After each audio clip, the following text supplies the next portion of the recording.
Hello বন্ধুরা, welcome back to my channel. আজ বাড়িতে দ্বিতীয় দিন। সকালবেলা ঘুম থেকে উঠেই মা হাতের মধ্যে চায়ের প্লেট দিয়ে দিয়েছে। চা আর বিস্কিট খাওয়ার পরই মা ডিমের অমলেট দিয়ে পরোটাও দিয়ে দিয়েছে, যেটা আমার সব থেকে ফেভারিট খাবার। এদিকে সারাটা দিন আজকে ঈশানের সাথেই কাটাতে কাটাতে আমি একটুও ভিডিও করতে পারিনি যে তোমাদের সাথে কিছু শেয়ার করব।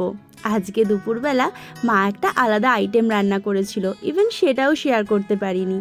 যাই হোক, সন্ধেবেলা এদিকে আমার রেয়া দিদি চলে এসেছে। রেয়া আমাদের পাশেই থাকে, আমার বোনের মতো।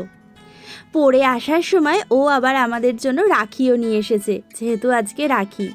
বাড়িতে গিয়েছিলাম, বেশ অনেকটা দিন হয়ে গেছে, কিন্তু এই ভিডিওগুলো তোমাদের সাথে কিছুই শেয়ার করতে পারিনি, কারণ বাড়ি থেকে এসে এতটাই মন খারাপ ছিল যে এই ভিডিওগুলো রেডি করার আমার কোনো ক্ষমতাই ছিল না। অনেক ক্ষমতা সঞ্চয় করে আস্তে আস্তে ভিডিওগুলো রেডি করছি। সঞ্জয় অফিস থেকে আসার সময় ঈশানের সব থেকে ইম্পর্টেন্ট জিনিস নিয়ে এসছে, সেটা হচ্ছে ল্যাক্টোজেন, যেটা না হলে খুব অসুবিধা হয়ে যাচ্ছিল। এদিকে রেয়া দিদি এখন চলে যাচ্ছে, আর ওইদিকে সঞ্জয়ও যাচ্ছে ঈশানকে নিয়ে একটু ঘোরাতে। সারা দিন বাড়িতে আজকে দুষ্টু করেছে, বাপরে বাপ, ওকে সামলাতে সামলাতে আমার অবস্থা খারাপ।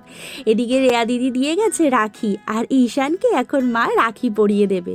ওরে বাপরে, রাখি পরাতে গিয়ে তো আর এক অবস্থা, কিছুতেই ও হাতে রাখি বাঁধবে না। ওর ওই রাখিটা হাতে চাই, ও হাতে বাঁধতে চাইছে না। তো যে করে হোক হাত টেনে ধরে বেঁধে কষ্ট করে ওকে রাখি পরানো হয়েছে। ঈশান যখন বড় হবে এই ভিডিওটা দেখলে ও ভীষণ হাসবে, বলবে মা আমি এত দুষ্টু ছিলাম। আমি তখন বলবো হ্যাঁ সোনা বাবা, তুমি এতটাই দুষ্টু ছিলে। তাহলে বন্ধুরা, আজকের মতো এখানেই টাটা। ভিডিও কেমন লাগলো অবশ্যই জানিও।